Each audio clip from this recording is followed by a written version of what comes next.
Congressman Harman. Yes. Okay, my name is Herbert Grossman. I'm a retired judge.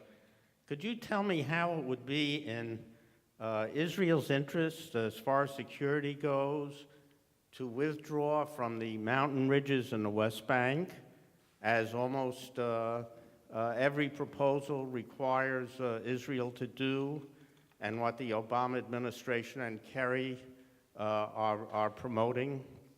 Let me just finish this. Every withdrawal by Israel has resulted in hostilities from Area A in the West Bank, from South Lebanon, from Gaza, with one exception, and that's the withdrawal from Egypt, the second time. Not the first time in 1956, but the second time, and only because there was a large buffer zone. Oh, okay, I'm finished, but that's could fine. you tell me how that would... I'm not cutting you off. Oh, okay.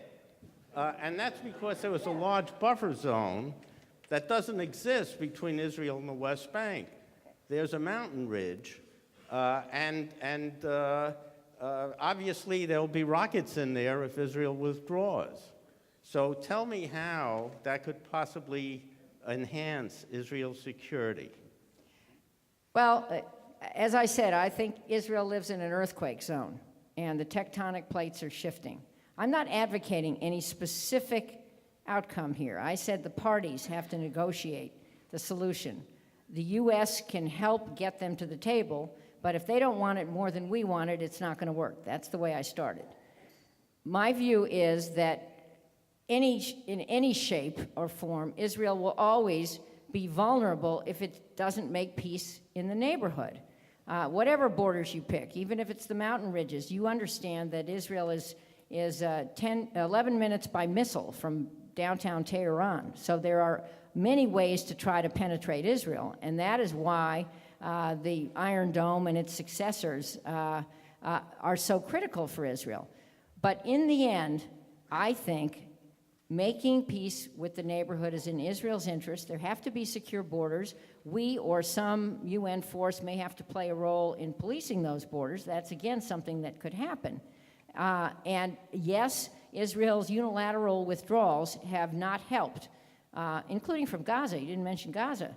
But a bilateral agreement on borders with the support of the entire region and the West, it seems to me, would be a better deal for Israel than the current situation.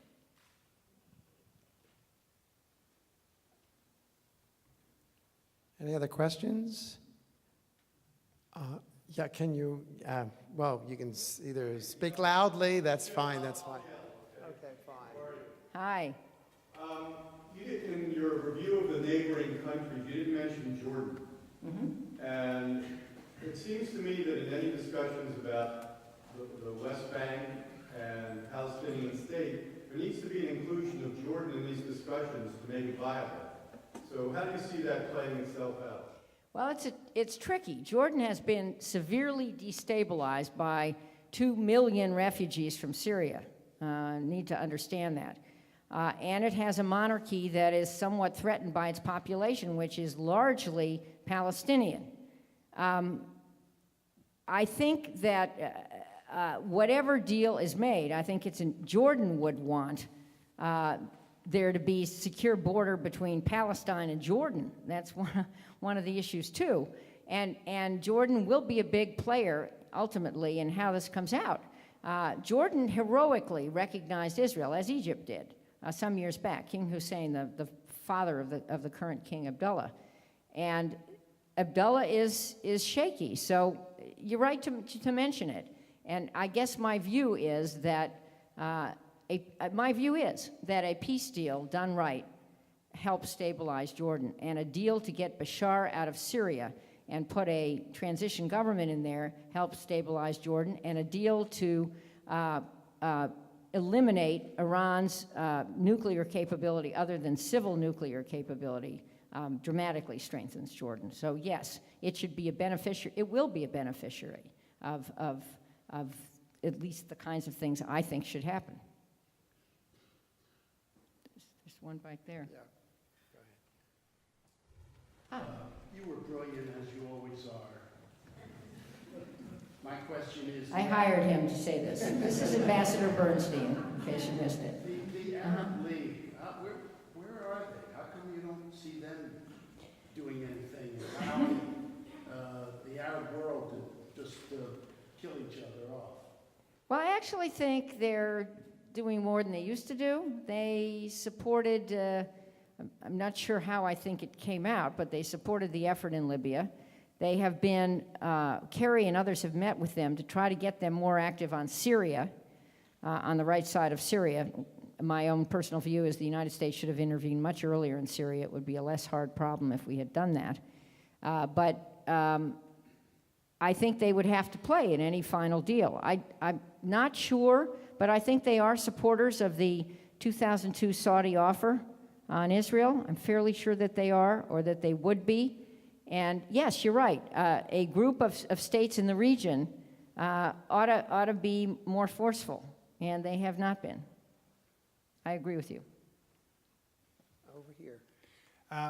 No one questions the fact that having peace would be a great idea. The question is, not only is it possible to make peace, which is difficult in and of itself, but will the peace be able to be maintained? And to maintain peace, you need to have a reliable, not only reliable partners to make peace with, but also to be able to foresee that those reliable partners, which are not there now, will be able to withstand pressure from Iran, who's fanning anti-Israel sentiments everywhere, has their own interests, and many other powers.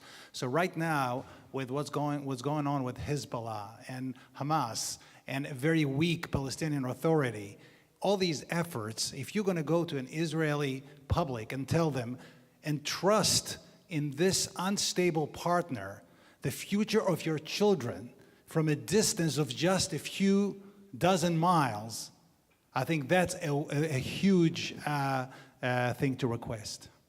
Well, that wouldn't be the request that I would want to make. I mean, my judgment of some of these parties is maybe a little different than yours. I think Hamas is pretty weak, especially after the fall of the Muslim Brotherhood in Egypt. That's number one. I think that the government now, and Shibley may have some comments on this, in the Palestinian Authority, the Abbas government is not perfect, but he seems somehow reinvigorated and personally committed to doing his best. The reason I say that is, some of you may have seen him recently. I did see him recently at a private dinner in New York at the UN General Assembly. And I don't think we're going to have a better government than Abbas, or a better time to get, or a better time for a moderate Palestinian government than we have now. So that's my comment on that. You're right about Hezbollah. You're right that it is a terror group funded and armed by Iran. It's a bunch of bad guys who have destabilized the government in Lebanon and who were harbored in Syria, but not so much now because Syria is in turmoil. But again, as I see this, it's not in isolation. You think about Syria changing, Iran changing. I don't know that all this happens. Egypt becoming more stable. If that happens, Lebanon becomes more stable. There are more opportunities, as part of the Iran deal, to end its patronage of Hezbollah. Will all this happen? I don't know. But John Kerry describes diplomacy as a dance. And it's an interesting way to think about it. And a dance means the music keeps changing, the partners keep changing. Think about the fact that the people who could do these deals, not everybody, but most bodies, are in the room doing the different deals. So they're having a big opportunity to get to know each other better. And I think that the status quo is unsustainable for Israel. I said treading water when a tsunami wave is coming is a recipe for drowning. So that's how I think about it. I have the same commitment to Israel that you do, and I may not be right, but that's my best judgment about a way forward. Thank you. Hi, Michael Barenhouse from Bethesda, Maryland. I really enjoyed your presentation. I'm hopeful for peace between the two parties, but with the Palestinians and the Israelis. But how do we reconcile that one of the chief points of negotiations of the Palestinians is the ability to flood Israel with Palestinians. I mean, to live in the neighboring country. How do we reconcile that? Well, that's actually, that cuts the other way for me. I mean, if you want to have Israel be, and I do, Israel's identity be a Jewish state, but a democratic state, you have to think about the fact that the youth bulge, the growth in Palestinian populations, will, if the current borders are maintained over time, make Israel, by human count, a majority Palestinian state. That's what's going to happen. The birth rate's higher. I know the Orthodox Jews have high birth rate too, but most people predict that over time, and I don't know exactly what day it will happen, that Israel will then be a minority Jewish population in a Palestinian state. And that's why people like Muammar Gaddafi, whom I met once, if you can imagine, had a proposal that Israel should be renamed Israeltine. This was his idea. He had a book in English, which he handed to me. I have fortunately lost it, which said Israel should be a democracy and everybody should vote and it'll all come out fine. If you don't want that outcome, then what you have to do, it seems to me, is agree, Israel has to agree on secure borders that define the Jewish state, that are smaller than the present borders. The Palestinian population, assuming you relocate people, much of it will live outside of Israel. There are Israeli Arabs now, but we're talking about the large Palestinian population on the West Bank, which is presently in Israel. But anyway, assuming the West Bank becomes part of a Palestinian state, that birth rate grows there. And yeah, there are going to be a lot of Palestinians surrounding Israel. But yeah, also there are going to be, hopefully, secure borders, a burgeoning, huge pro-growth economy. President Lowe was describing what kind of a place Israel is to his, we all who've been there many times know what an economic engine it is. And I think that outcome, assuming you get other things work in Syria and Iran and so forth, I mean, other bad things are stopped in those places. I think that's a good outcome that preserves Israel's identity as a democracy and a Jewish state. And that's what I'm for. Chaim Herzog in 1948 had this choice. He chose smaller land boundaries because he thought that would preserve the Jewish state. So I think you have to think about it. Sure, we have to worry about what are the boundaries and who protects them. But I think looking at the whole neighborhood, in the middle of an earthquake, this is the best way to go. Benji. Hi, my name is Benji Cannon. I'm a student here. Thank you so much for coming to speak to us, first of all.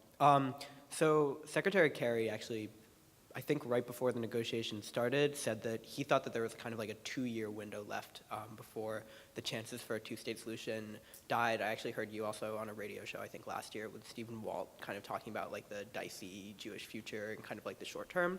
So what's your view on that window for peace? Do you think it's a constructive way to talk about it? And also, do you think that putting a time limit on it is accurate at all? Well, I think the best time to do the peace deal is right now. That's what I think. I don't know how many years are left. I don't know. Abbas is a guy who's threatened to retire many times. I'm not, as I said, I don't think his government is perfect. For my 2 cents, Salam Fayyad, who was there as his prime minister, was superb, and I'm very troubled that he's no longer there. But I think this is the best government Palestine will have. Shibli, I want you to say something. And I think the Israeli government, I think there are many in the Israeli government committed to doing this. And Tzipi Livni, who is the Minister of Justice, it's a coalition government, has great experience and great energy to do this. And there are others strongly committed. I don't want to characterize how each leader in Israel feels, but my impression is that a majority of Israelis still want a peace deal. We can argue again about what borders and exactly how it plays, but I do think the window is closing. I don't think we're going to have this conversation in 10 years if we don't get it done now. Yes. Yeah, well, you've spoken about Abbas a number of times, so you may as well now talk about Abbas and Hamas. So we need to bring Hamas into the conversation to actually talk about a Palestinian state. So I appreciate your view on all that. Well, I actually agree. I think it would be helpful to have a unity government in Palestine. But the only way Hamas can join the government is if it renounces violence against Israel and agrees to the basic precepts that the quartet has put out there. And I think Hamas is very weak right now. I think the opportunity for this to happen is greater now than it has been in any recent time. And it's greater now because, as I mentioned, the Muslim Brotherhood is basically rounded up and certainly removed from power in Egypt for the moment. So this is a good time, and Hamas is a brother of the Muslim Brotherhood. So this is a good time to act. How precisely will that happen? I don't know. That has to be a move of the Palestinian Authority. But I think in order to make a real peace, Hamas has to be, or should be, in the tent. Shibli, you want to say something about Palestine? Well, I mean, you think I'm doing pretty well? But, you know, you look at this really closely. Do you have any different assessment from mine? This is a really smart man, and he teaches at the University of Maryland, so what can be wrong with him? And he just wrote a book. And it just said something good about you. How could that be bad? Yeah, how can that be bad? Right. Well, the reality of it is that the whole project of the American approach to working with the Palestinian Authority is not to ignore Hamas.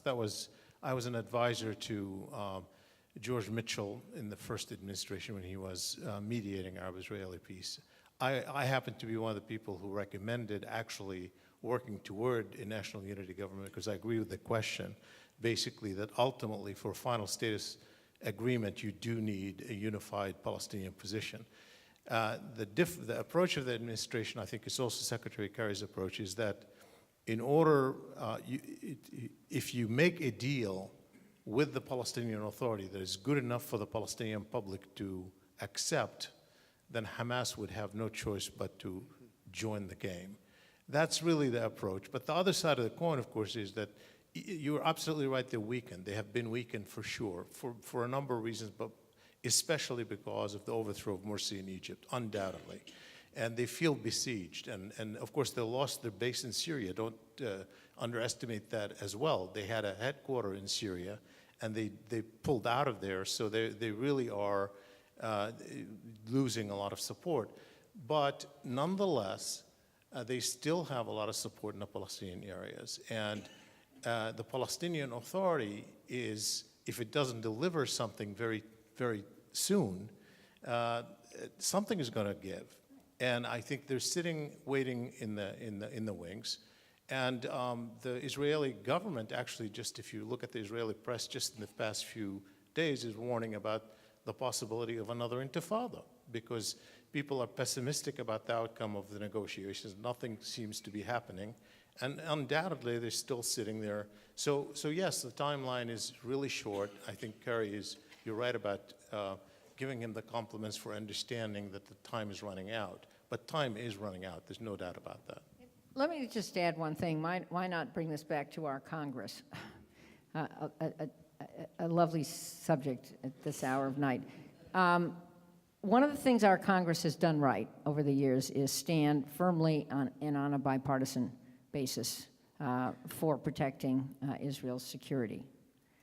And that I don't think goes away, which is a really good thing. And Congress is standing firmly behind the sanctions on Iran, which, oh, by the way, I think had a lot to do with creating a new environment. Rouhani may be a more moderate person, He behaves more moderate, but some don't think he is. But anyway, the drastic economic environment in Iran caused by international sanctions, which Congress had a lot to do with, has helped to create an urgency in Iran, perhaps to cut a deal on the nuclear issue.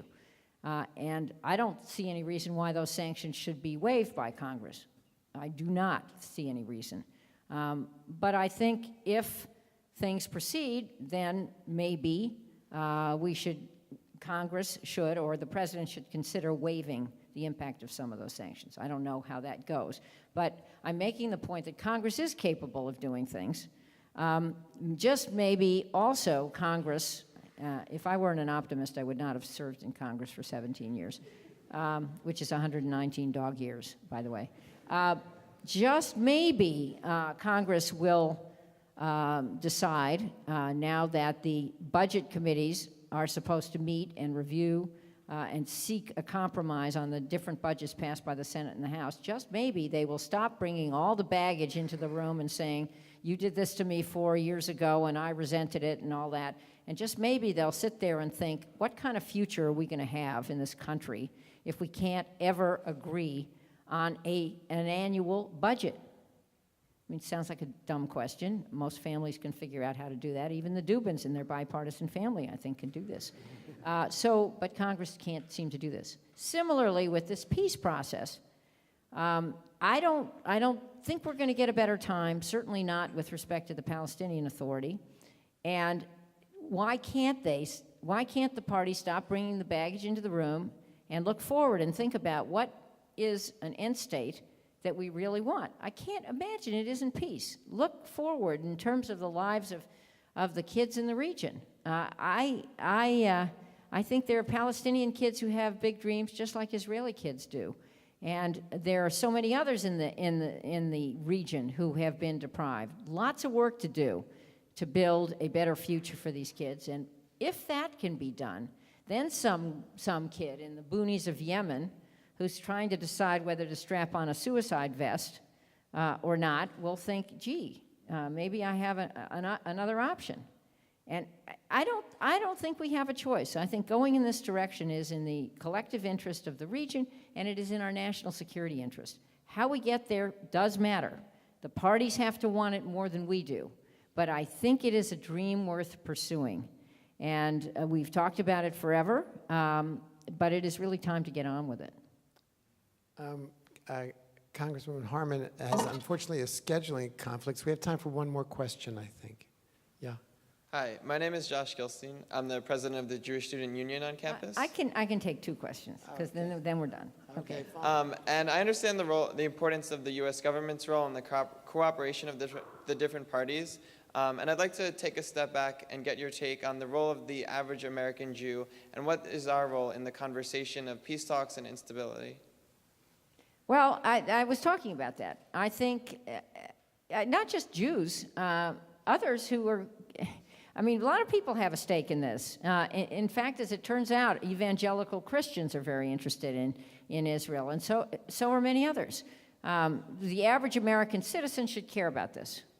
I think an unstable Israel is something we should all care about, and an Israel invaded by her neighbors threatens our security interests, and that's something I dearly care about. So what can you do if you do care about this? You can write letters to your members of Congress. You can contact the Obama administration. You can do a lot of things. You can send a love letter to John Kerry, which is what I would highly recommend, a Valentine. And yes. Thank you for the last opportunity here. My name is Ira Hoffman, and I want to take us back to Iran for 1 second. I'm wondering if the positive signs, or those who want to paint them as positive, that we've seen recently, are driven more by something different other than what's been publicly discussed, specifically whether Stuxnet has done more damage and because the Iranians are caught in a tremendous bind, because if they disclose the extent of the damage, then arguably it's an act of war, and at the same time, have they stood up to it? Have they done anything about it? And to save face in the Muslim world is a very important priority. On the other hand, for them to disclose how much damage was done would, for them to reveal how close they are to weaponizing their nuclear program. So I'm wondering if there is far more damage that's been done by Stuxnet, and I accept the distinct possibility that you probably know more about it but can't confirm or deny. Does everybody know what Stuxnet is? It's the offensive cyber program that was reported in David Sanger's excellent book, and has led to some leak investigations. But anyway, it's an offensive cyber program that some government may or may not have been using to block advancement by Iran in its nuclear program. And the public reports say it was wildly successful. I really can't say very much. I hope it was wildly successful, whomever may have perpetrated it. Are the Iranians ever going to admit anything about it? Unlikely. Our intelligence on Iran, let me just close with this. I'm one who actually believed our intelligence on Iraq. I believed that Iraq had weapons of mass destruction. I read our intelligence on Iraq. I read the National Intelligence Estimate on Iraq. I traveled around the world. I was a senior Democrat on the House Intelligence Committee at the time, I don't know if I was ranking member yet or head of the terrorism subcommittee, I can't remember. But anyway, I read this stuff, and I saw a serious threat to the United States, and I voted for our military action on Iraq. Then our intelligence turned out to be wrong. Sidney Harman, of course, said, you never should have believed it. I knew it was wrong. He hadn't seen it, but that's okay. That never prevented Sidney from expressing his positions, as some of you will know. But that made me much more careful after that. And I have been much more careful. And I was a co-author of the Intelligence Reform Law of 2004, which passed Congress, which created the Director of National Intelligence and this chain of command function across our intelligence agencies, so we coordinate everything. I have continued to read a lot of our intelligence products because I serve on all these advisory committees and I have the clearances to do that. They're much better. Having said that, our intelligence on Iran ain't perfect. There's a lot we don't know. It's a very tough target. They are very sophisticated. And how advanced is their, you can read in the newspaper. I'm not going to tell you anything you can't read in the newspaper, but there's a different position between by us and the Israelis on how close they are to a nuclear weapon. It's not that different, but it's different. And we don't actually know absolutely how many stockpiles they have or all their capability, which again is why I think it is enormously critical to move fast on, give the maximum shot to the diplomatic effort on Iran. Because one of the things that does really fast is it gets inspectors back in there. It gets them to, if the terms that are being bandied about actually happen, they sign protocol to the Non-Proliferation Treaty, inspectors get back in the country, they agree to turn one of their most potent facilities into a research center. They limit their stockpiles. They limit their enrichment capacity. They move to something, I don't know that this happens, but this is what is being talked about, that could only fuel a civil nuclear capacity. We want this to happen. You bet we want this to happen. And I surely hope it will happen. If it can't happen, then we have to consider other options. I am for keeping all options on the table and keeping the sanctions in place. But I sure hope that there is a chance that diplomacy will succeed.